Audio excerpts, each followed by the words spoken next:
Perfeito. Então, quero dar bom dia para todo mundo. E agradecer a presença de todos. Estão me ouvindo bem? Minha voz está clara aí para todo mundo? Tá claro. Muito bom. Sim, tá ótimo. Flavinha, bom dia, como você está? Fernanda Fragoso também está aqui com a gente. Quem mais está aqui? Tem mais pessoas aí que estão aqui com a gente. Vamos dar um bom dia aí, o pessoal que está conosco aí. Bom dia. Bom dia. Então, nós temos Fernanda, que já se apresentou, Flávia se apresentou. Quem mais está aí? Dê o seu bom dia. Então, vamos lá. Ok. Então, qual é a nossa proposta de hoje? Né? A nossa proposta desse estudo, desse mês, vai ser falar entre os dois mundos. Né? E o que significa entre esses dois mundos? A gente aqui estava até conversando um pouco, né, sobre o que é a natureza humana e o que é a natureza divina. E o nosso bate-papo de hoje, né, nosso estudo de hoje, vai ser justamente para falar um pouco sobre isso. Eu vou trazer um pouco da minha visão em relação a esse assunto. Então, hoje eu quero, assim, nesse estudo, me concentrar mais nessa questão da nossa consciência mais divina. Em outros estudos que a gente tem aqui, eu já trabalhei bastante essa questão da natureza humana. Tem bastante assunto em relação de como a gente deve olhar para a nossa natureza humana e cuidar da nossa natureza humana. Então, hoje eu quero trazer um pouco mais, né, falando sobre essa natureza mais divina. Então, a gente tem que partir de um princípio que, quando a gente olha aqui para essa foto, né, a gente ter uma percepção que nós somos, né, olhando para uma visão divina, energia. E essa energia, ela precisa, né, de um veículo que ela possa se manifestar aqui nessa dimensão. E esse veículo é o corpo físico, o corpo orgânico. Da mesma forma que os astronautas precisam de uma roupa para estar no espaço, para que ele não venha adoecer, para que ele, né, não se contamine, nós precisamos do corpo físico para estar aqui nessa dimensão. Sem essa estrutura física, somos apenas energia. Ok? Esse é o termo viver entre dois mundos. Existem outros mundos paralelos? Sim. Mas a gente não vai entrar nesse assunto aqui hoje. Acho que o mais importante é a gente entender que nós temos uma consciência divina e nós temos uma consciência humana. Em outros encontros que a gente já fez aqui, em outros estudos, eu já trouxe bastante informação sobre a consciência humana, como é que ela funciona, a questão, né, de como o nosso cérebro funciona. Então, já tem bastante assunto em relação a isso. Hoje eu quero falar um pouco mais dessa nossa consciência divina. Em algumas escolas mais antigas, a gente vai encontrar o termo céu e terra. Então, esse termo céu e terra, quando a gente se refere ao céu, a gente está falando da nossa consciência mais divina.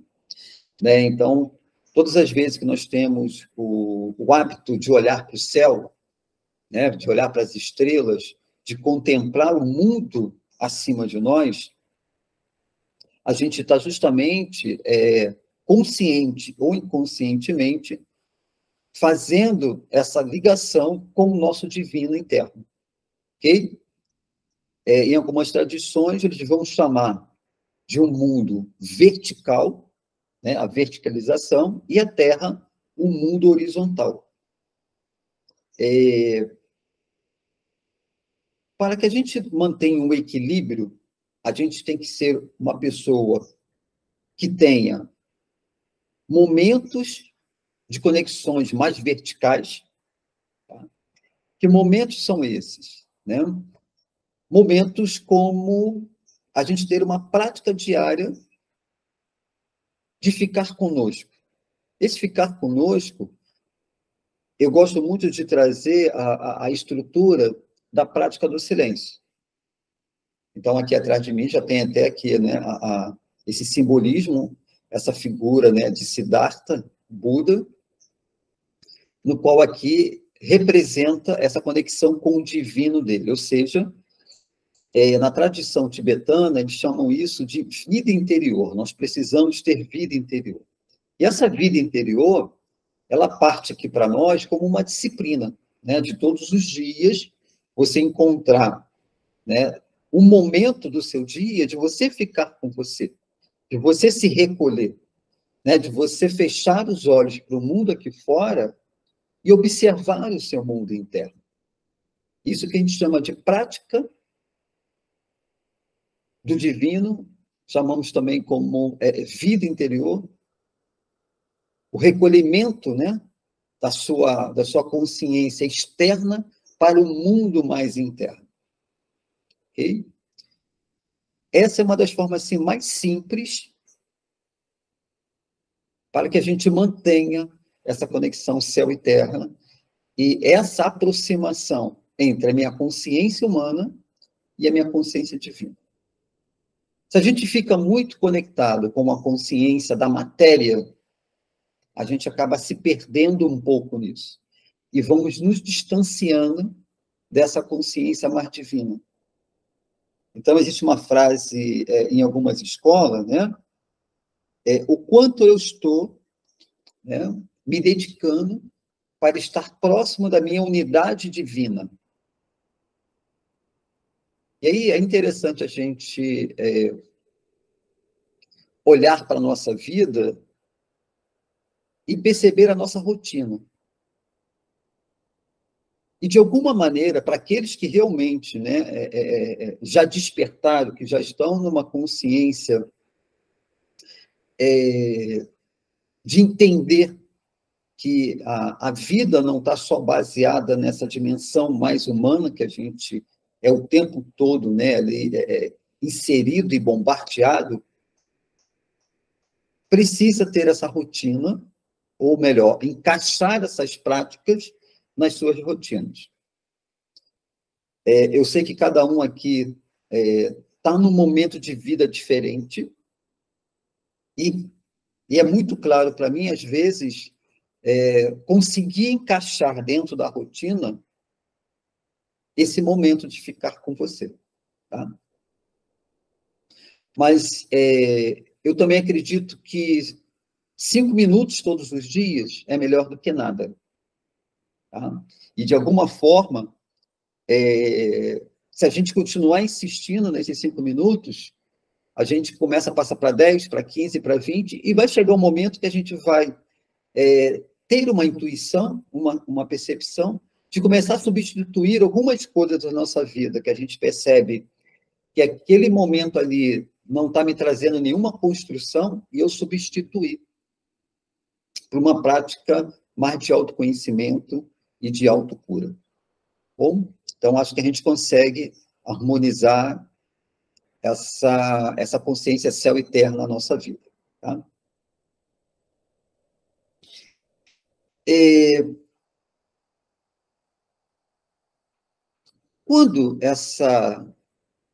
Quando houve esse rompimento entre a consciência divina e a consciência humana? Quando a gente olha, né, a história da religião, vamos colocar por aí, os povos que viviam muito mais conectados com a natureza, né, então os povos tribais, né, as sociedades que viviam ali mais conectadas com a natureza, havia uma harmonia, né, entre o homem, mas a consciência deles não era apenas o homem, nessa consciência que a gente se encontra agora, era um homem mais conectado com a natureza, ou seja, o seu divino estava muito mais presente. Tá? Eu entendo também que, naquela época, o homem dependia muito da natureza, quase que em todos os sentidos. Né? Não que hoje a gente não precise da mãe natureza, mas eu acho que a tecnologia, ela facilitou muita coisa. E por nos ter facilitado muitas coisas, a gente acabou se afastando um pouco disso. Okay? Mas naquela época, não. Então, a consciência daquela época era tudo muito divino, muito espiritual. Né? Para tudo havia uma celebração. Então, as estações havia uma celebração, as colheitas havia uma celebração, a própria caça havia uma celebração. Então, essas celebrações, primeiro que mantinha essa conexão com a terra e o céu, havia uma relação, acho que muito próxima, dessa consciência de entender o mecanismo espiritual, o ciclonismo, entender o campo, entender o todo, no sentido que há uma força maior que rege e que organiza tudo isso. Então, ele chamava da consciência do grande espírito, do grande Pai, né? E que hoje nós entendemos como a consciência de Deus. Para qualquer coisa que você mexia na natureza, havia ali uma relação de pedir permissão, havia uma relação espiritual. Né? Então, é muito comum dentro das tradições, principalmente, aí eu vou trazer aqui a tradição nativa, né? De honrar. Né? Tem um filme que eu acho que seria interessante vocês assistirem, né? Que eu acho que é um filme que é bem próximo disso que eu estou falando aqui agora, é aquele filme Dança com o Lobo, né? Que há um momento que ele vai, né, viver um pouco, né, dentro da cultura nativa, e tem esses momentos, né, da celebração da caça, de tudo aquilo que está voltado à mãe natureza. Isso mantinha essa conexão. Tá? Com o passar do tempo, essas conexões elas foram sendo afastadas, e a gente foi se afastando muito disso, justamente baseado em cima de uma crença. Aí, eu gosto de trazer aqui o poder que tem a comunicação e o poder que tem o conhecimento. Quando o conhecimento ele não é passado para uma população, aqueles, né, que têm ali o conhecimento e usa esse conhecimento apenas para o seu crescimento, ele cria, né, no inconsciente coletivo um atraso muito grande. Então, uma das formas que aconteceu esse afastamento entre o divino, a alma, o espírito, e a consciência da matéria se tornou muito poderosa, ela acontece ali na época de Roma, e se fica muito bem claro, quando a filosofia ela era a base de tudo.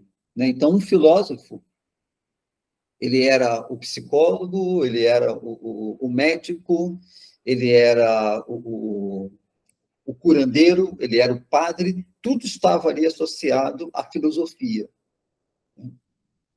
Mas há um momento que algumas mentes começaram a entender que essa questão da filosofia atrapalhava algumas coisas, né? No sentido de poder, ali já começava a surgir a questão mesmo, né, do materialismo. Então, nesse momento, houve ali uma grande divisão. Né? Filósofos como Sócrates, ele falava sobre a alma. Então, dentro da filosofia, né, de Sócrates, antes disso, deixa eu só trazer por que eu estou nesse foco da filosofia ali em Roma. O conhecimento espiritual sagrado, quando ele sai do Oriente, né, uma das pessoas que contribuiu muito para a filosofia oriental se tornar uma escola de autoconhecimento na Europa foi Blavatsky. Ela teve no Tibete e ela trouxe muito desses conhecimentos, que era um conhecimento mais do povo oriental. Naquela época, né, esse povo ali do Oriente, eles se espalham, né, por questões de guerras, invasões de outros povos, eles se espalham e vai migrar para o Egito. Então, o Egito ele foi uma grande escola. Então, no Egito, você tinha conhecimento de toda a parte do Oriente, se juntou ali no Egito. E o Egito teve grandes escolas, né, de autoconhecimento, de aprimoramento do ser. E uma das correntes desse conhecimento nas escolas egípcias é justamente o conhecimento tanto da astrologia quanto do tarô. Quando você estuda a astrologia, as casas e os planetas, eles têm um sentido de um autoconhecimento. Então, quando a gente vem na influência de um determinado signo, existe uma base ali, o que temos que aprender e desenvolver nessa existência. E aonde, em que casa você respirou pela primeira vez que você nasceu aqui.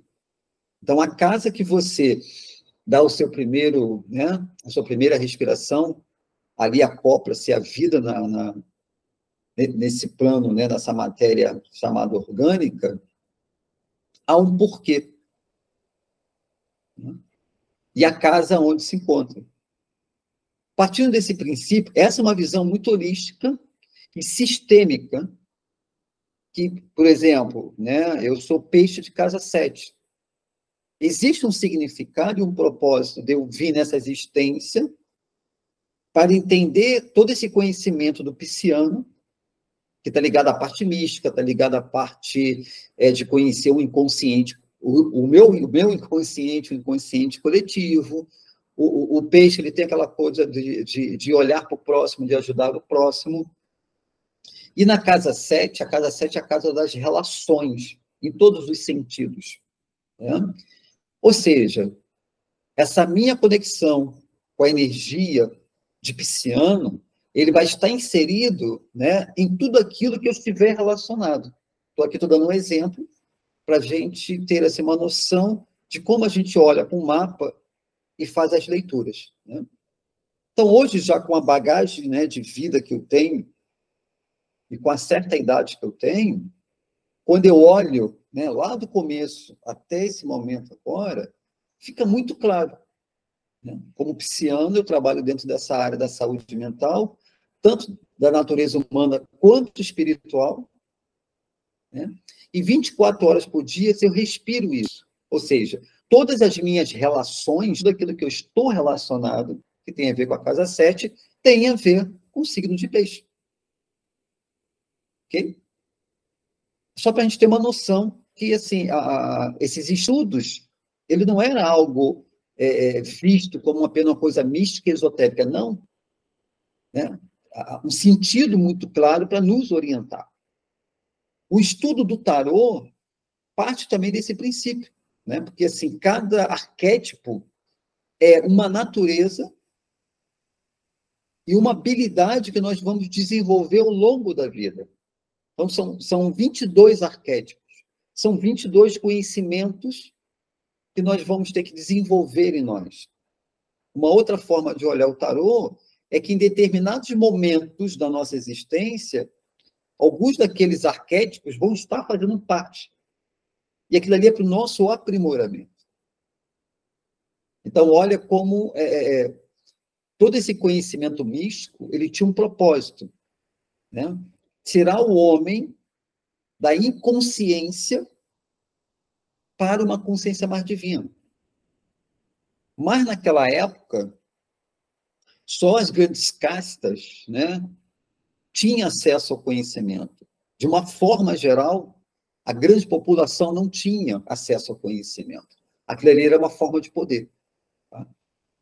Esse conhecimento ele sai do Egito e vai para Roma. Então, ali os filósofos já ficavam nas praças, imagine, né? Essas pracinhas, essas feiras que existem ali, né? Durante a semana e finais de semana, as pracinhas que hoje a gente passa e vê lá as pessoas jogando baralho, ou, enfim, é muito comum, né? A gente ver o pessoal jogando baralho. Ali se reunia filósofos de todas as regiões da Europa e havia ali um diálogo.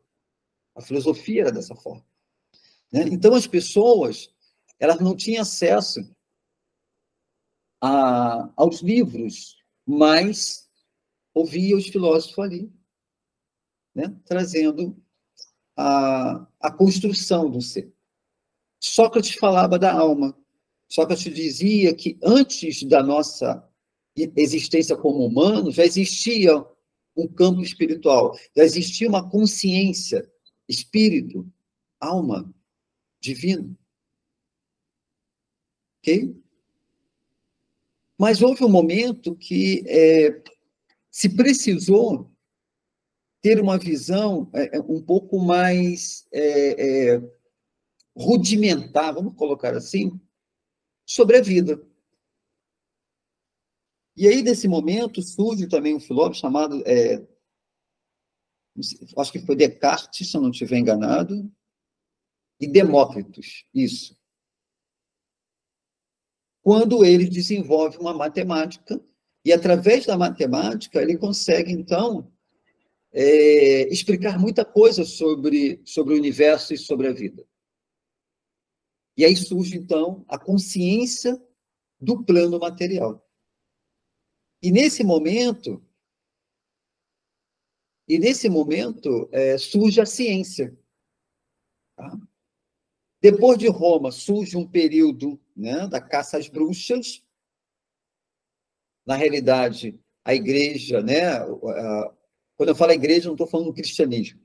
A igreja, na sua forma de constituição, queria o poder só para eles, né? E aí, esses filósofos, eles se afastam, surge, então, o que eles chamam de cuida só da questão da espiritualidade e deixa a ciência cuidar da matéria.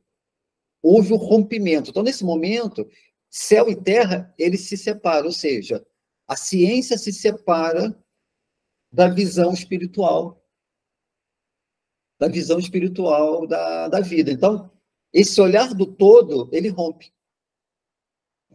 A ciência, ela cresce, né? Porque aí vem grandes cientistas, né? E Newton, ele, então, é o que mais, vamos dizer assim, potencializa, através da matemática, do grande gênio que foi, que tudo é matéria e que eu posso explicar. A ciência pode explicar tudo, né? Então, essa visão mais espiritual da alma, ela perde o seu campo e ela, então, surge as religiões para a gente estar cuidando disso. Então, dentro da minha percepção, essa separação céu e terra, ela acontece justamente quando houve esse rompimento. Por tudo que eu estudei, naquele momento era necessário, tá? Esse rompimento. Porque, vamos dizer assim, Leonardo da Vinci, Michelangelo, que foi um outro grande gênio, né? Acho que Nostradamus também. Tem outros. Tá? Eles se colocam naquele período de caça-bruxa como alquimistas, como cientistas, e que tudo aquilo que eles estavam desenvolvendo, eles estariam levando para o clero, para a igreja, como ciência. E eles eram grandes alquimistas, eles eram grandes místicos, mas eles não poderiam estar colocando aquilo ali como uma coisa mística, espiritual, porque tudo que estava ligado à alma e ao místico era levado para a morte, ou brilhotina, ou era queimado nas fogueiras, né? Eu tenho uma percepção minha que o homem, né, quando eu falo assim, o homem mesmo, ele tem uma facilidade, tá? Acredito eu, que não são todos, mas acho que a grande maioria, tem uma facilidade né? E meio que de se corromper. Tá? E eu não vejo isso no arquétipo feminino. Então, eu acredito que naquela época, muito mais mulheres foram sacrificadas, mortas, jogadas à fogueira, enforcada, à guilhotina, porque ela dizia, não, eu sou bruxa. Então, naquela época, bastava você entender de remédio, de um chazinho, ou ter um sonho um pouco assim mais visionário, que era considerado, tá? Bruxaria. Os homens não, eles meio que, sabe a coisa da política? Eles meio que se camuflavam ali, continuavam suas experiências escondidos, justamente para não ir para a guilhotina e nem ir para a fogueira. Enquanto as mulheres não. Não, eu sou bruxa mesmo, eu rezo, não sei o quê, então vai. Essa é uma percepção minha, porque que houve tanto sacrifício dentro do sagrado feminino, enquanto no masculino eles meio que, sabe, davam um jeitinho ali de mentir, de criar ali um personagem. Havia uma desconfiança, mas não se tinha como provar, tanto que, assim, né, eles tinham que entregar muito material para a igreja em relação ao conhecimento. Então, o universo científico, eu acho que naquela época, essa separação da ciência e da espiritualidade, eu acho que foi até providencial para que muita coisa dentro da ciência pudesse caminhar. Isso aqui eu posso provar matematicamente. Então, se você podia provar matematicamente, era ciência. E o que não se podia provar matematicamente não era ciência, já era visto como uma questão de espiritualidade. E a igreja, na época, não queria aquilo. O poder tinha que estar na igreja, tanto da ciência quanto da questão espiritual. Ok? Essa é uma visão muito particular minha, das minhas conclusões, dos meus estudos. Eu vejo dessa forma. Tá? Eu vou finalizar essa parte da separação da ciência e da espiritualidade, essa visão do céu e da terra, tá? E vou trazer aqui agora uma visão mais do campo. Deixa eu ver se eu consigo avançar aqui essa foto. Quando eu falo sobre os chakras. Deixa eu ver se eu consigo aqui. Tem que voltar lá. Deixa eu ver se eu mudo aqui a configuração.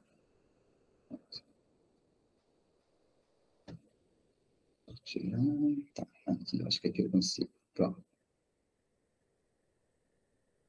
Aqui, vou trazer para cá.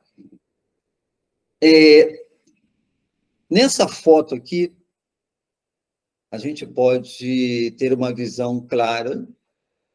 Isso aqui é até eu vou puxar um pouquinho da nossa aula anterior, que foi do mês passado, quando eu falei do campo magnético do ser humano. Tá? Essa é uma ilustração muito do conhecimento oriental e da medicina oriental. Tá?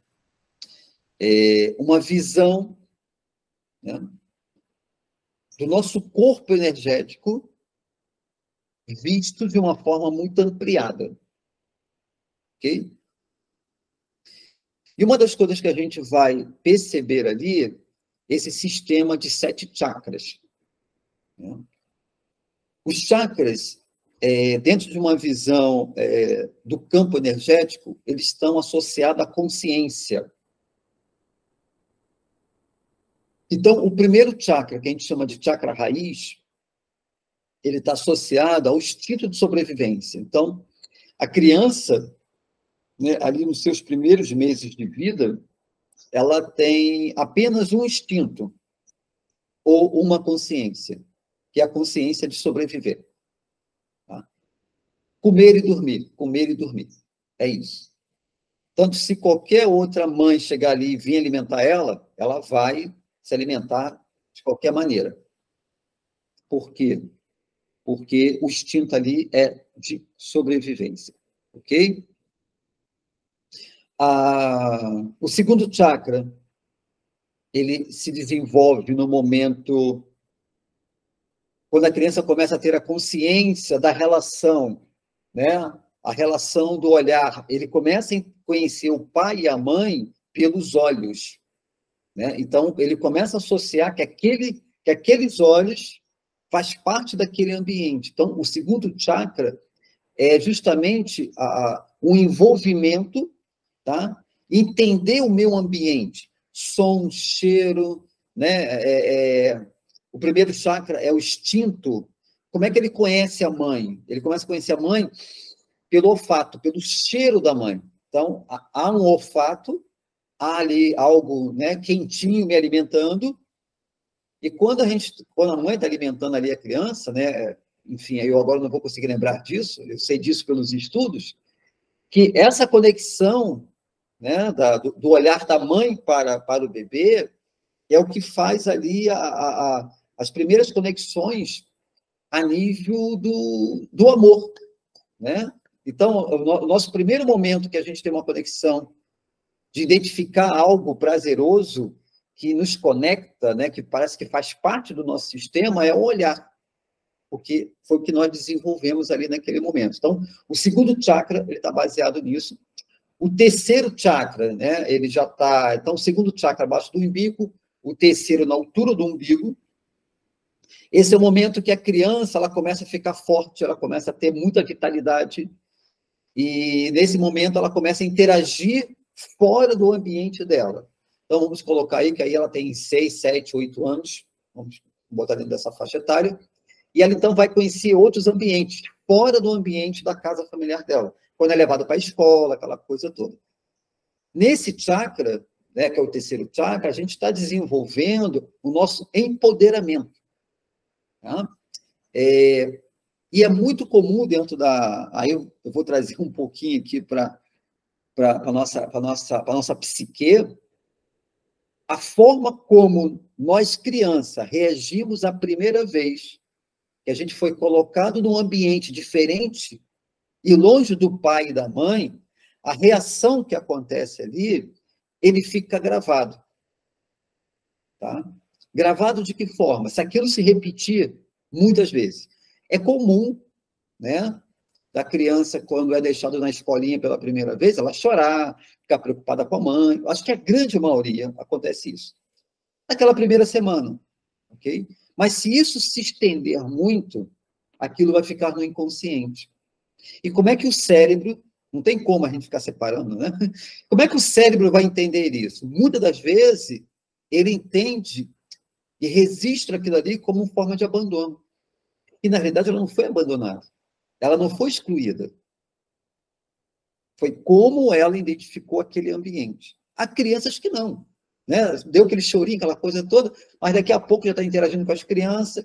Nesse momento, a gente está desenvolvendo nesse terceiro chakra nosso empoderamento. Ou a gente vai ter coragem de enfrentar as coisas novas, ou a gente vai ter um pouquinho de dificuldade, mas com o tempo a gente consegue, ou a gente vai ter muito medo e muita insegurança. Tá? Esse é o chakra, que dentro do xamanismo, a gente chama do chakra do guerreiro. O nosso empoderamento está aqui, a nossa força, a nossa vitalidade. Na medicina oriental, na Índia, né, é conhecido como o chi, né, o portal da vitalidade, da força. A nossa saúde, enquanto sistema orgânico, está muito associada a esse chakra. Tá? Quando a gente come alguma coisa que faz mal, que a gente tem, né, que a gente tem que eliminar, a gente não sente uma certa fraqueza? Né? No popular, né, toda diarreia não deixa a gente meio fraco? Por quê? Porque afetou esse chakra aqui. Ok?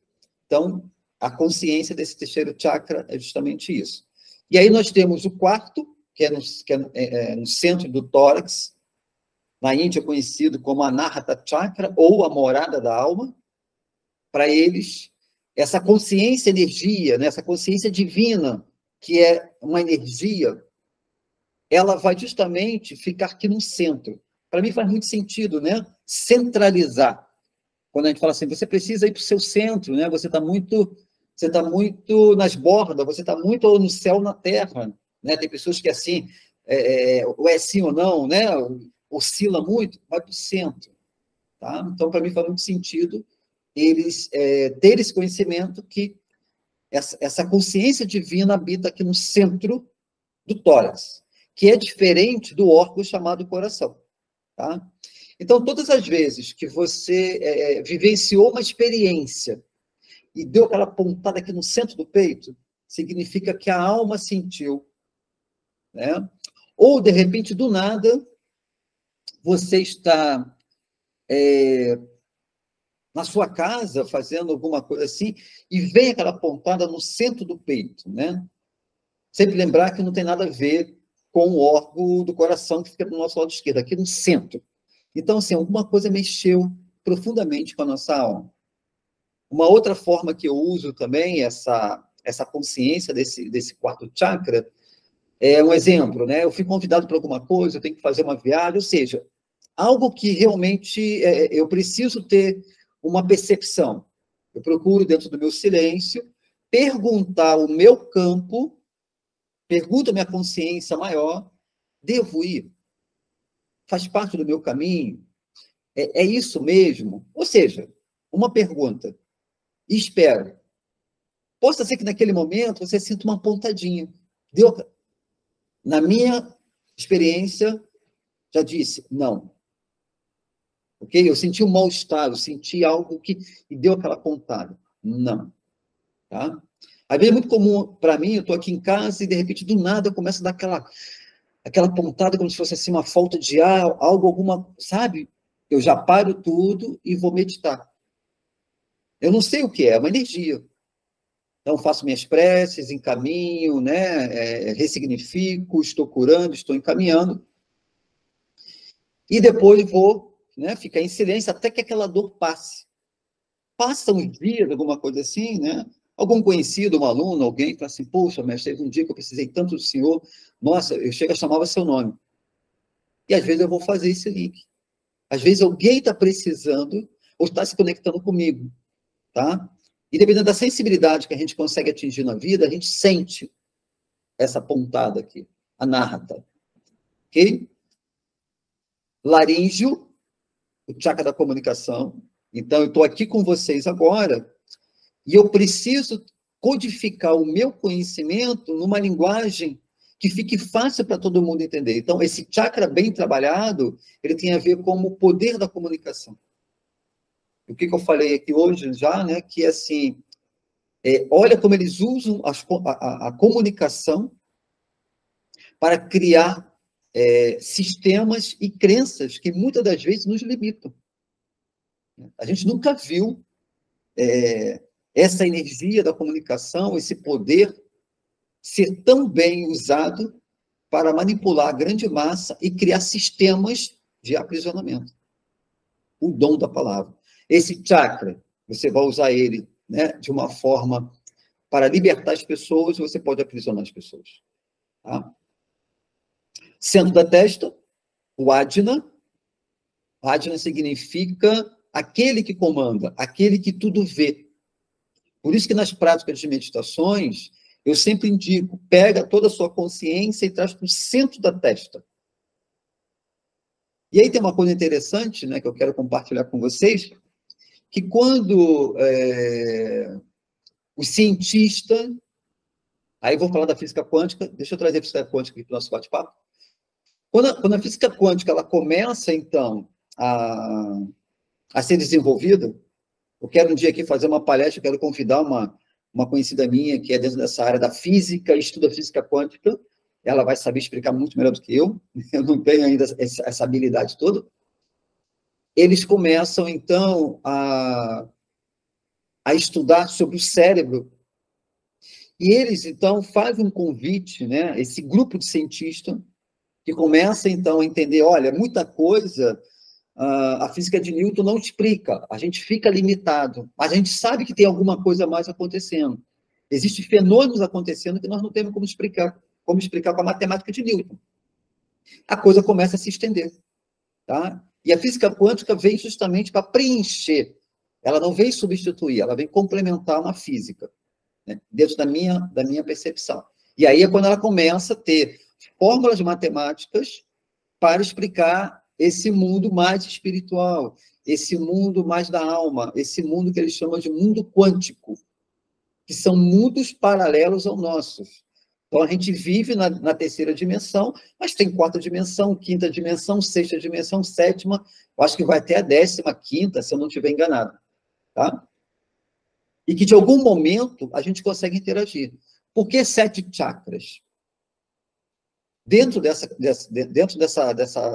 conhecimento, dessa filosofia oriental, podemos, sim, não interagir o tempo todo, até com a 7ª, a gente consegue interagir até com a 12ª dimensão, tá? Dentro dos estudos tibetanos. Acho que interagir, não seria esse o termo. Conseguimos, em algum momento, tá, ter uma percepção, vamos colocar assim, que seria uma fagulha, a lei da terceira, que a gente vive, né, aqui de uma forma constante, que aí a terceira dimensão é a natureza humana. Conseguimos interagir bem com a 4ª dimensão, com a 5ª, com a 6ª, e até a 7ª. Eu acho que da 7ª para cima, a gente tem ali fragmentos, como se fosse uma fagulha, que a gente teve uma pequena experiência, mas volta diretamente para a dimensão terceira ou quarta, dependendo da disciplina da pessoa.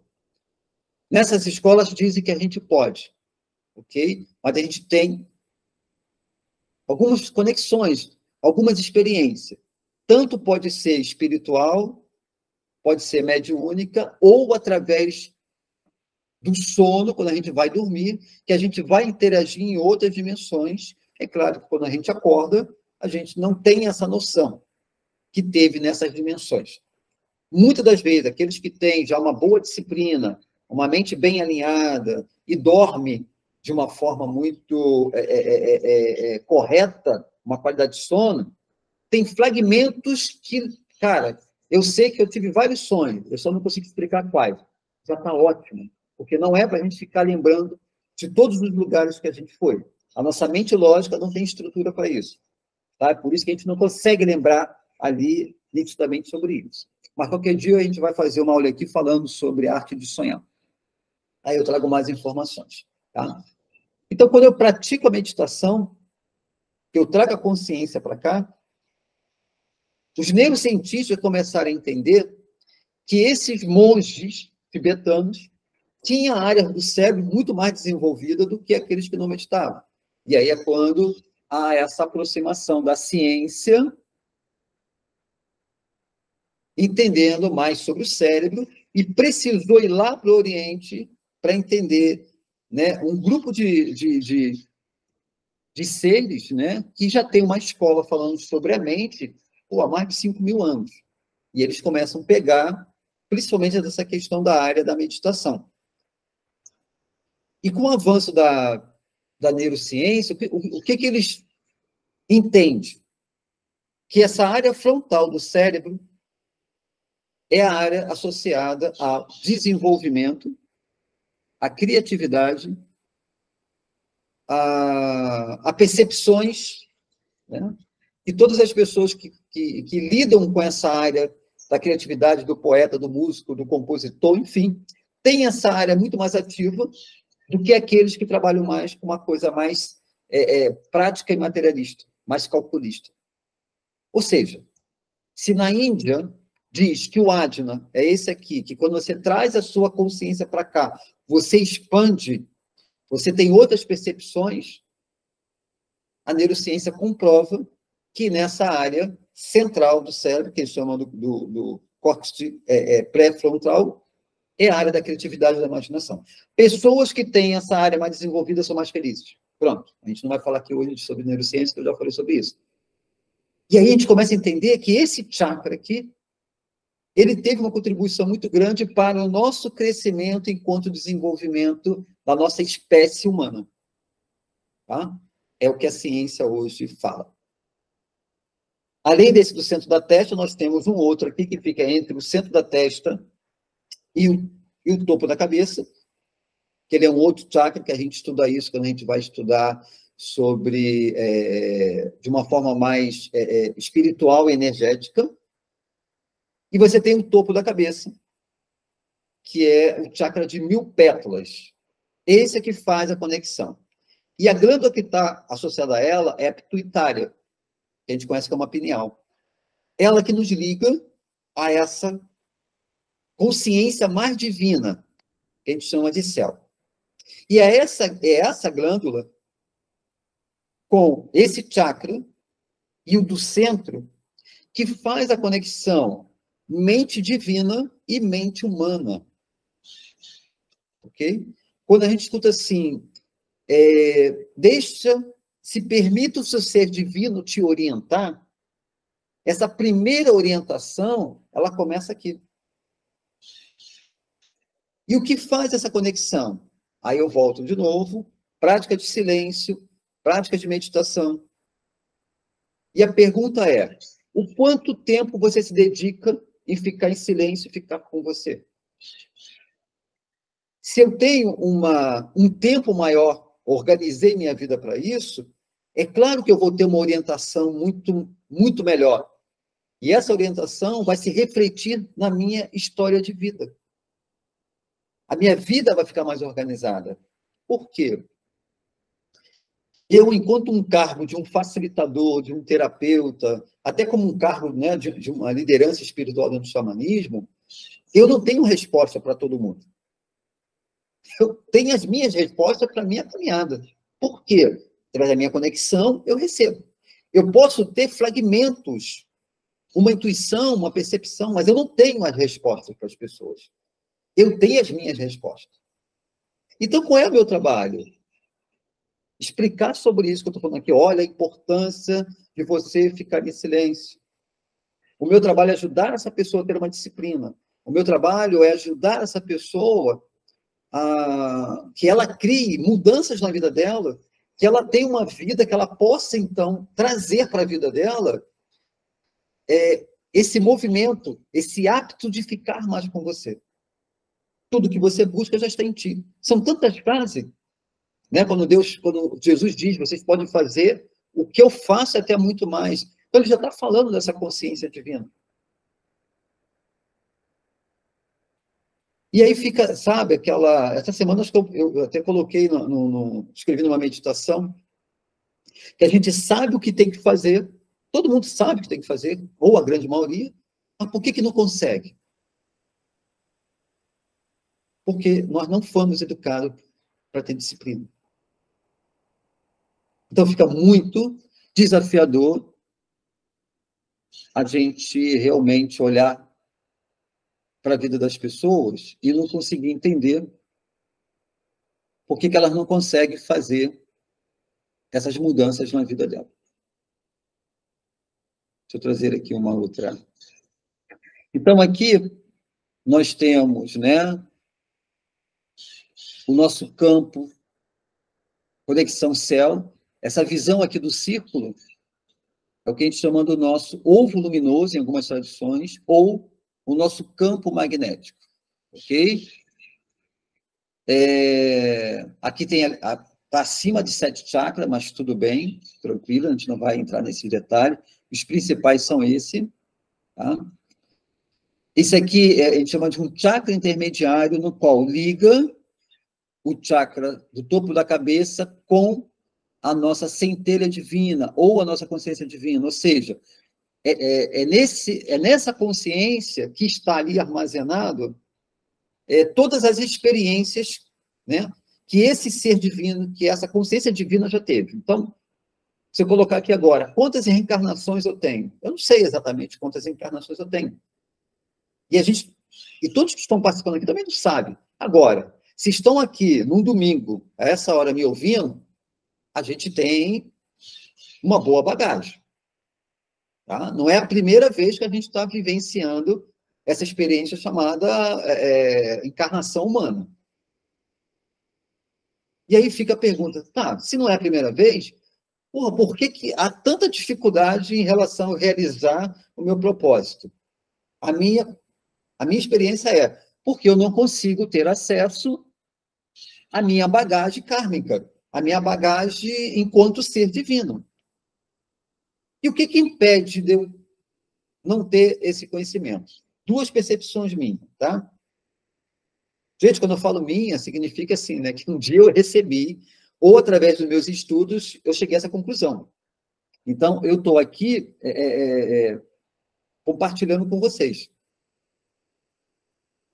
Então, primeiro, a nossa mente lógica, isso foi o que me chegou até mim. A nossa mente lógica, ela é uma mente muito frágil. Tá? Essa mente lógica, existem algumas percepções. As escolas orientais definem a mente lógica como algo assim muito limitado. A neurociência, dentro da física quântica, valida isso dizendo que a nossa mente lógica ela é apenas 5% de toda a nossa capacidade, enquanto 95% está inconsciente nós. Ou seja, nós só conseguimos ter acesso a 5%. E dizem que 5% foi os grandes gênios. Na realidade, nós conseguimos ter de 1 a 1,5%, 2% da nossa capacidade dessa mente lógica.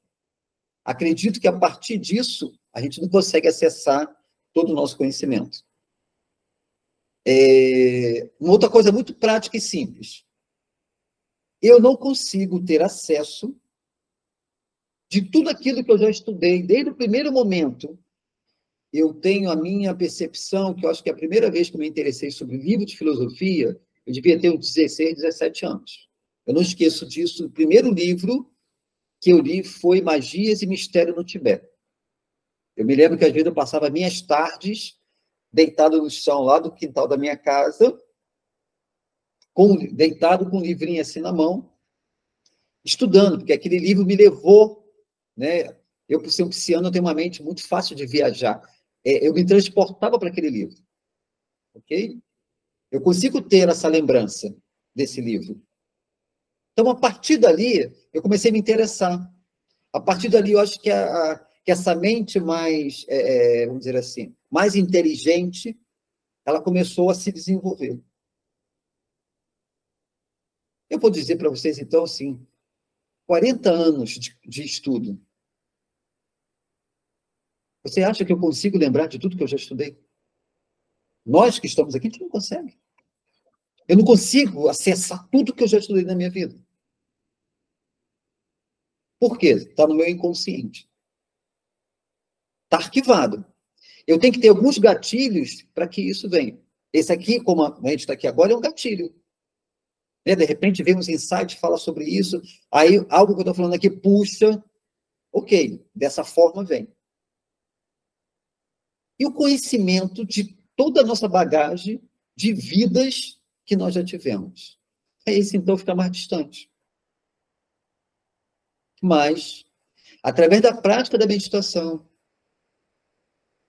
há uma percepção que a gente fica mais sábio, né? Que não é uma sabedoria só associada em tudo que eu estudei. Porque existe a sabedoria dos doutorados do PhD. Tem pessoas que, cara, vai dar uma palestra muito melhor do que eu, porque, assim, ele montou uma estrutura ali, mas aquilo ali é só uma oratória. Essa sabedoria é no dia a dia. É quando a vida nos desafia, que aí isso não é conhecimento apenas, é conhecimento colocado em prática que se torna uma sabedoria. Então, há uma diferença de um homem sábio de um homem que tem muito conhecimento, né, a nível de estudo. Então, na Índia se diz o seguinte, é melhor uma gota de sabedoria do que todo um oceano de conhecimento. Mas a prática da meditação vai me trazer informações dessa experiência enquanto alma, enquanto divino, para me ajudar em alguns momentos de desafios e crescimentos da minha vida. Isso é uma percepção minha. Ok? Então, assim, eu consegui organizar muito a minha vida, eu consegui estruturar muito a minha vida. Hoje, eu posso dizer aqui, sabe, com toda certeza e com toda... Eu não sou uma pessoa perdida na minha vida. Eu sei o que eu tenho que fazer, o que eu vim fazer e como fazer. Vou ter 40 anos de conhecimento? Então, bota aí que 25 anos da minha vida eu estava perdido. Cara, nada funcionava. Era desde da questão de relacionamento, saúde, dívidas. Era sabe assim, um ser totalmente muito, cara, muito louco. Vamos, né? Assim, como é que é? Tem um ditado que às vezes quando o pessoal fala aqui, cara, é muito louco essa... Não, esse bagulho é muito doido. Então, assim, eu já fui um bagulho muito doido na vida. Eu acho que seria isso. De vez em quando aqui a Amanda fala. Esse bagulho é muito doido. Outro dia eu gostei. Cara, que engraçado, né? Soa legal. Então, eu já fui um bagulho muito doido na minha vida. Exatamente o que foi que organizou? Tudo. Mas o que eu mais entendo hoje que é o meu silêncio. O meu silêncio. O meu silêncio. A minha disciplina. A minha conexão. Que me trouxe aonde eu estou aqui hoje. Escuto, tenho percepções, venho meus sonhos. É como eu estava falando aqui, eu hoje eu agradeço pela minha prosperidade. Só que eu entendo que a minha prosperidade ela não está baseada em ter muito dinheiro. Então, eu digo que hoje eu tenho assim, uma vida muito comum, como de todo mundo, a nível financeiramente.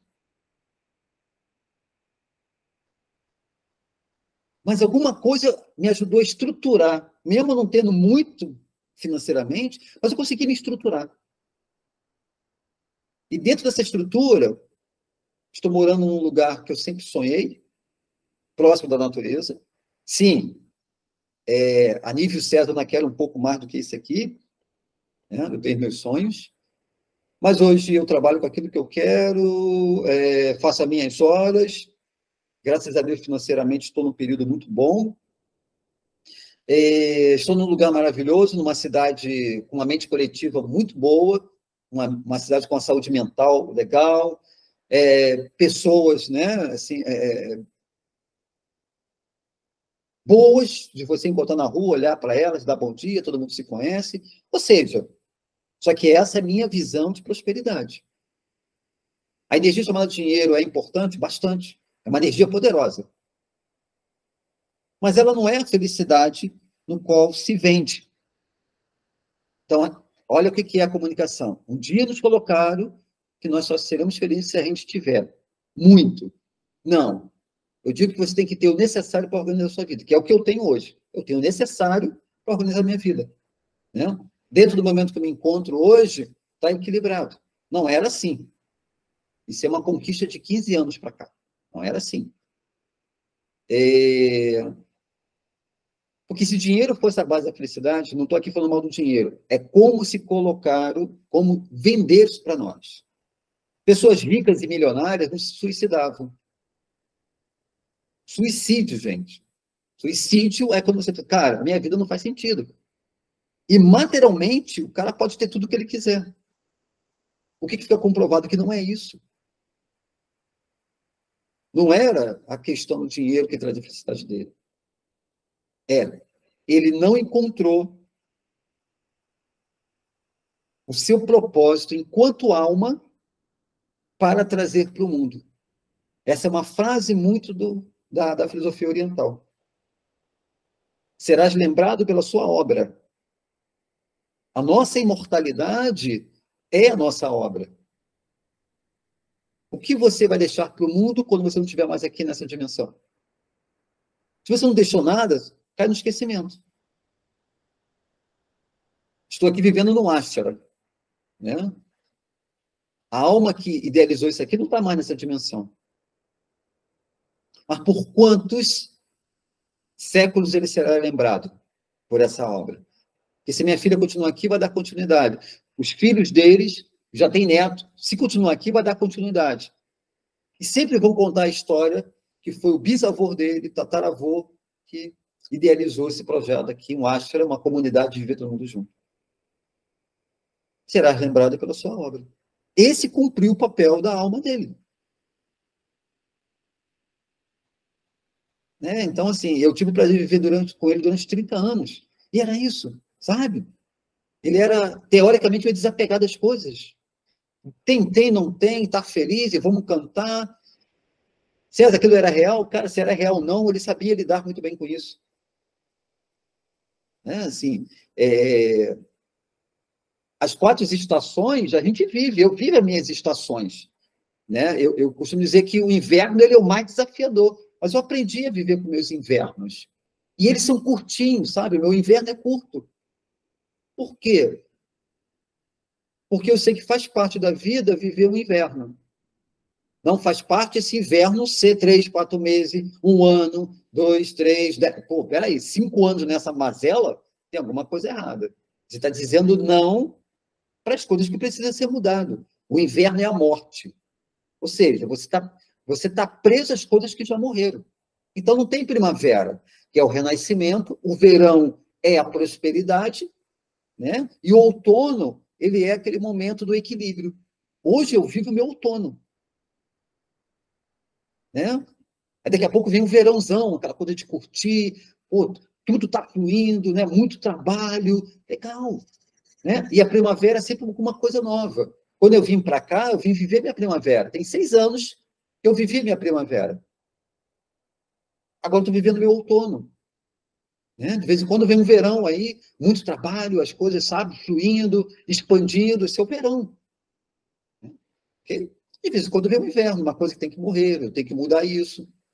Faz parte. Nesse mundo que nós nos encontramos, ele é um mundo bipolar, ou seja, ele é transitório, ele é dualista. Então, a gente tem... Né? Olha o sol que estava ontem, eu estou aqui em Vassouras. Se eu não estiver enganado, acho que já está chovendo. Está chovendo, estou olhando aqui para já, não está chovendo.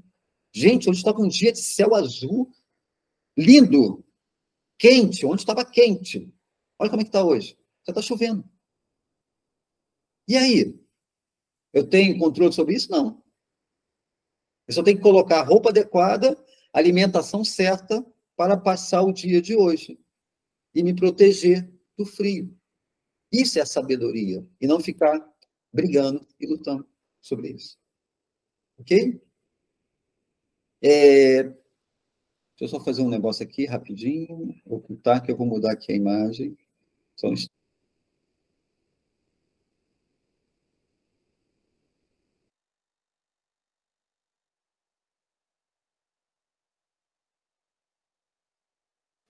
Voltei. Deixa eu aqui rapidinho mudar essa imagem.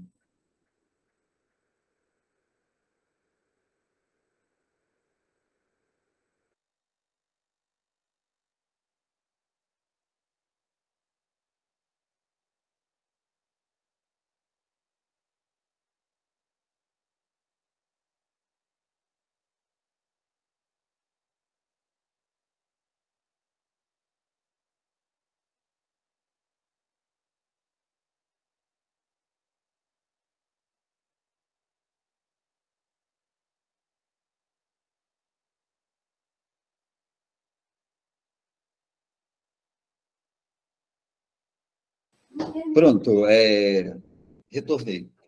Eu estou trazendo essa imagem.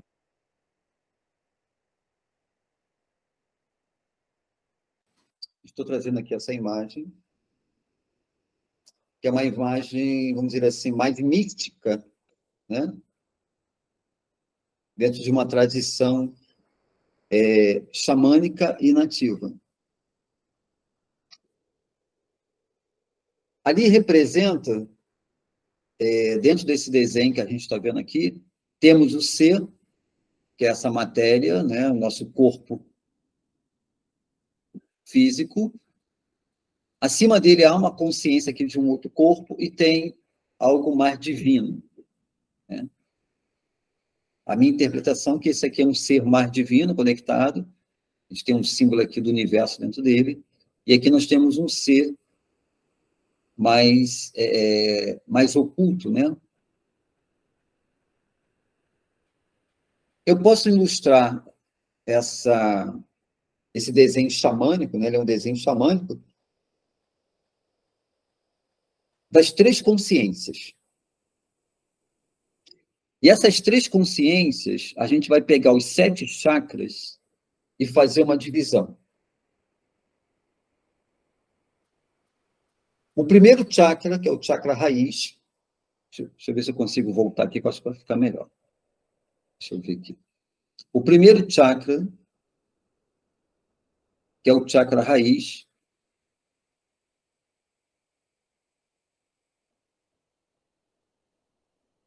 deixa eu só voltar aqui, que eu acho que a explicação vai ficar melhor.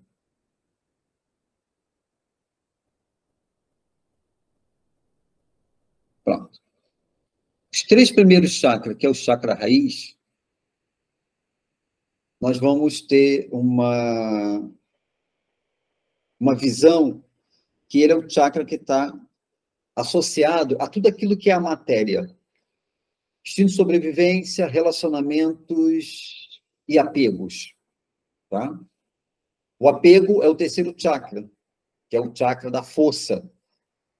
Nós nos apegamos e, através da nossa energia, nós queremos conquistar, nós queremos ter posse. Nós adoecemos por causa disso. Né? O que mais adoece hoje a humanidade? O apego e o ego. Então, na tradição oriental, chama isso de nó.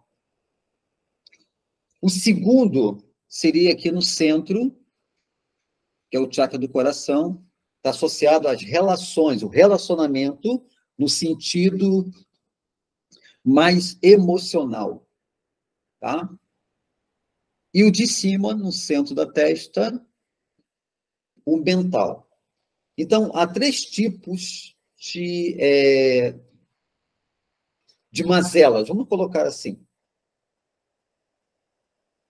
Matéria, o apego, quando você não tem, você sofre, ou, numa linguagem mais xamânica, tudo aquilo que você vivenciou, um rompimento, e não compreendeu esse rompimento, e que foi muito dolorido, o seu empoderamento ele enfraquece. Ok? Então, a gente chama isso de perda de poder pessoal. Terceiro chakra. Então, os 3 primeiros, terra, água e fogo. Está associado aos nossos apegos dentro da matéria. No centro, a gente chama essa consciência do emocional. E emocionalmente, de uma forma geral, nós não somos inteligentes. E, de alguma maneira, a gente não foi treinado para ser inteligente emocionalmente. A gente não sabe lidar com as nossas emoções. Tá? Só tem 2 definições para a natureza emocional. Ou estamos felizes porque temos, ou estamos tristes porque perdemos. E essas oscilações, isso adoece. Tá? E, terceiro, o nó mental. Né? Aí tá, eu vou trazer aí a nossa psique humana. A psique, ela, em algumas escolas, ela é mente e sentimento. Às vezes a mente que é uma coisa e o sentimento que é outra. Outro dia eu coloquei numa meditação, compartilhei numa meditação, que os nossos sentimentos vai gerar a qualidade dos nossos pensamentos. E que os nossos pensamentos geram e desenvolvem um sentimento. Ou seja, nós temos um fluxo que vem dos sentimentos para a mente, e nós temos um fluxo que vem da mente para o sentimento. Como harmonizar isso? Silêncio, meditação, disciplina.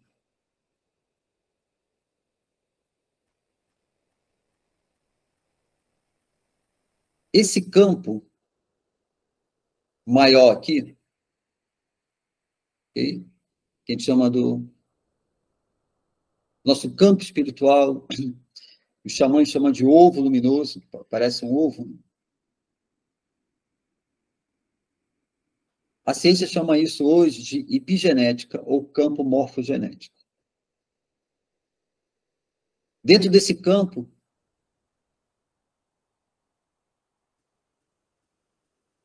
toda a história dos nossos antepassados, está aqui é uma gravura que traz um pouco dessa ilustração. Toda a história dos nossos antepassados está dentro desse campo. E algumas tradições, eles falam de até 7 gerações passadas. Numa visão tribal, seria isso, 7 gerações passadas. Quando a gente entra nas cerimônias na tenda, a gente fala uma frase, por todas as minhas relações. Ou seja, significa que todas as relações que estão comigo, no meu campo, ele entra comigo. Dentro dessa visão, que é uma visão sistêmica, tá? Dependendo de como a gente está lidando com a nossa psique, nós vamos acessar alguns desequilíbrios dos nossos ancestrais. Mas se você tem uma disciplina, está conectado com o seu divino, nós vamos acessar algo de sabedoria dos nossos ancestrais, mais a nossa sabedoria do que viemos fazer. Uma percepção minhas experiências. Quando eu vejo a vida da pessoa assim, com muitos emaranhamentos, né? Isso é uma visão ali do sistema familiar. Emaranhamento é quando você vê algumas coisas se repetindo, né? E aquilo ali vai se levando pela família e vai se espalhando, né? Como se fosse uma erva daninha. E é comum eu perceber nessas pessoas que elas não têm um trabalho de autoconhecimento, elas não têm uma disciplina espiritual, que ela simplesmente está muito conectada com as coisas da matéria. Isso é uma percepção minha, uma experiência já de muitos anos trabalhando com pessoas. Quando a pessoa ela tem o investimento de autoconhecimento, conhecendo quem ela é, através de cursos que traz conhecimento, e ela coloca em prática, e ela vai entendendo, vai fazendo sentido na vida dela, ela vai corrigindo, esses emaranhamentos, eles não são tão poderosos. Não que não vai existir, mas a gente consegue identificar, curar e harmonizar, e a nossa história, ela vai. Hoje eu vivo a minha história pessoal. Essa história pessoal está vinculada com alguma coisa também lá de trás, dos meus ancestrais? Estão. Porque no momento que o César ele consegue trazer para o mundo a sua mensagem, ele está em harmonia. Ele está contribuindo com o cosmos, com o universo, porque a proposta no qual ele encarna tem essa proposta. E ele está conseguindo fazer. E dentro desse fazer, eu estou também, para aqueles que vieram e não conseguiram realizar, eu estou mudando um pouco o sistema. Não posso afirmar que eles estão se curando através de mim. Mas eu acredito, né, dentro da minha limitada expansão, que sim. O certo é, eu estou deixando uma informação no meu campo que é possível fazer. E a forma como é feito. As minhas próximas gerações vão estar acessando isso. Mas para acessar isso, tem que ter algo parecido com aquilo que eu faço, ou seja, tem que ter alguns hábitos parecidos com o meu.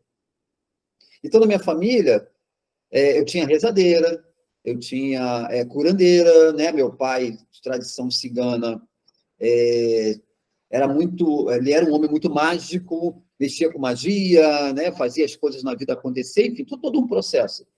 Sim, eu tenho um pouco disso também. Ok? Então, quando a gente fala céu e terra, quando a gente fala de harmonia, não é um processo só nosso. A gente também está aqui afetando de uma forma muito positiva o nosso campo. Ok? Hoje não é um encontro para a gente falar sobre sistema familiar, mas eu quis trazer aqui porque faz parte da gente entender sobre isso. Isso aqui é uma foto, deixa eu ver aqui. Pronto, deixa eu voltar naquela lá aqui. Isso aqui é uma foto no momento, né, que, quando eu estou conectado, que eu estou realizando o meu propósito nessa existência, eu estou contribuindo com o cosmos e com o universo, estou contribuindo para um mundo melhor. Né? Então, isso aqui é uma foto, né, de uma visão xamânica, dessa conexão, né, de céu e terra, de olhar para as estrelas, onde eu tive o prazer de olhar aqui para as estrelas e agradecer, enfim, né? Que é uma forma de conexão, natureza, né? Aqui fica muito claro, né? A conexão terra e conexão céu, né? Isso aqui é um simbolismo de céu e terra. E nós caminhamos nesse mundo aqui intermediário, ok? Os 3 primeiros chakras é terra, tudo que a terra tem para me alimentar, chega aqui no meu vitalzão, que é na altura do umbigo, é alimento da terra. Então, essa é a minha conexão terra. Instinto de sobrevivência, comer, dormir e procriar. Tudo que um animal faz, terra. Daqui para cima é o ser mais divino. A compaixão, toca do coração, o dom da palavra, né, de trazer boas palavras, de você transmitir, né, coisas boas, transmitir o teu conhecimento, uma visão mais expansiva sobre a vida e uma conexão. A divisão dos chakras superiores, inferiores e o centro.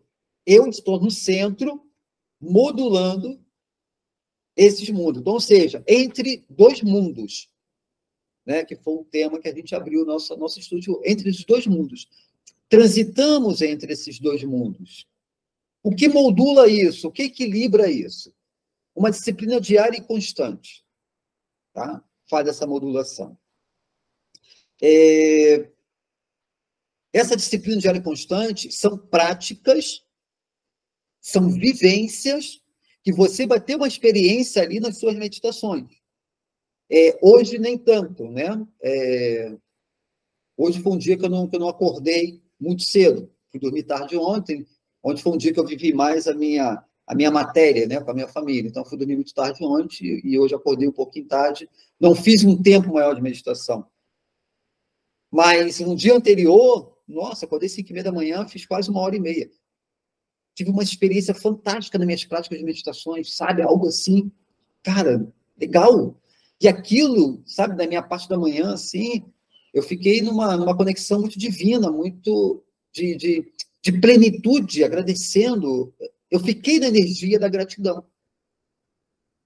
Molhei planta, cuidei do quintal, aquela coisa toda. Então, minha parte da manhã foi muito, sabe, uma conexão com a mãe natureza, e ao mesmo tempo, mas quem fez essa conexão? Foi a minha experiência na minha meditação da manhã que me trouxe uma experiência muito transcendental. Ou seja, eu consigo manter, né? E um outro momento que a gente potencializa isso é quando a gente tem práticas espirituais que eu chamo de retiro. O que é retiro? Retire-se dos seus afazeres, retire-se de tudo aquilo que suga a tua energia, que você fica preso naquela repetição de todo dia fazer a mesma coisa, e vai vivenciar algo totalmente diferente do seu dia a dia. Aquilo ali dá um choque de realidade. Aquilo ali mexe com o teu campo. Por isso que nas sociedades nativas, principalmente no xamanismo, a cada 3 meses, junto com a passagem da estação, aí entra uma conexão, dentro do xamanismo que a gente chama de magia natural. A gente, naquele momento, está conectado com um fenômeno que já está acontecendo na mãe natureza, no céu e na terra. A mudança, né, as estações, você tem uma mudança da luz. Aqui em casa, onde o sol nasce, ele já mudou a posição dele. Tanto que eu já tenho que mudar minha posição de meditação de manhã. Que eu gosto que a primeira luz que bata aqui na minha casa, ele venha tocar em mim quando eu estiver ali meditando. Eu estava num ponto lá do quarto, foi que dia? Esse dia eu tive que começar a mudar, já estou num outro ponto. Ou seja, a relação da luz que chega na mudança da situação já mudou. Ok? E naquele momento eu vou estar participando de um retiro, eu vou estar fazendo. E dentro da minha caminhada, né, a tenda do suor, ela é essa prática que mantém essa conexão céu e terra. E sabe o que é o mais louco, cara? É que é algo só de 3 em 3 meses. E aí eu falo assim, com toda uma experiência, né? E apenas isso, de 3 em 3 meses, às vezes eu vejo a grande dificuldade das pessoas tentarem participar. E aí eu penso, cara, se ela não consegue de 3 em 3 meses se organizar para tirar um dia, né, próximo ali da estação, aproveita. A gente chama de magia natural, essa conexão para fazer isso. Ela não vai conseguir todos os dias ter uma prática. Que não seja dentro da minha ritualística, que seja qualquer outra ritualística. É importante, porque aí você tem uma conexão espiritual divina, ok? Que é diferente de um estudo. O estudo vai embasar algumas coisas. A minha disciplina diária vai sustentar um estado de consciência. Essa é a minha equação para aquilo que você sonha como um estilo de vida, uma vida que para você é o que você sonha, possa acontecer.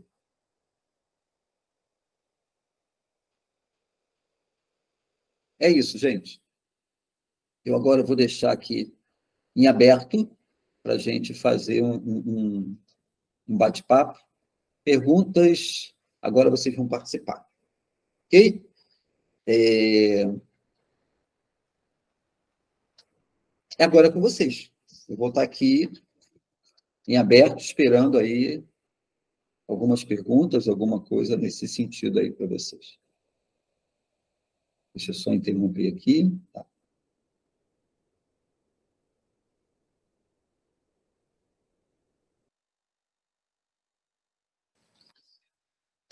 Bem, agora é com vocês. Perguntas, dúvidas?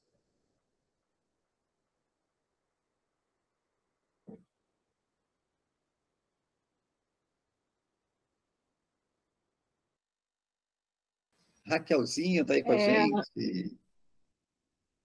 Pois é. Não, só agradecer pela oportunidade, né? E vou chegar lá. Estou te esperando lá. Vou chegar lá. Vou me empenhar essa semana para eu aparecer, eu preciso. E o processo é turbulento, mas a gente precisa buscar, né? Então, essa semana eu vou aparecer, se Deus quiser. Tá bom, vou te esperar, hein? Mais alguém aí?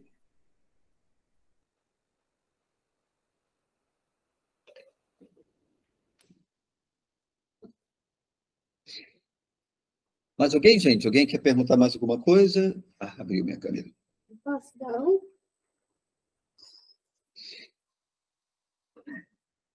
Bem, ou todo mundo entendeu tudo, ou ao contrário, ninguém entendeu nada. O negócio ficou muito, muito bagunçado aqui na nossa cabeça, mas está gravado. Eu vou postar lá no grupo e vocês vão assistir mais vezes, de repente, para começar a fazer mais sentido, tá?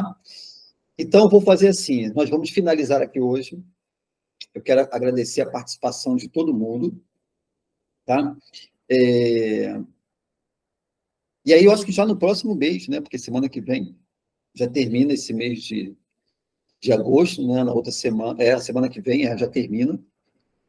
E no outro final de semana eu não vou ter como abrir uma outra sala. Então, essa vai ser a nossa salinha desse mês de agosto, ok? Então, eu quero aqui agradecer, um forte abraço para todo mundo. Obrigado pela presença, isso me ajudou a gente fazer essa linha aqui de hoje, tá? E é isso, gente. Disciplina, disciplina, disciplina é o que nós precisamos aí para estar bem.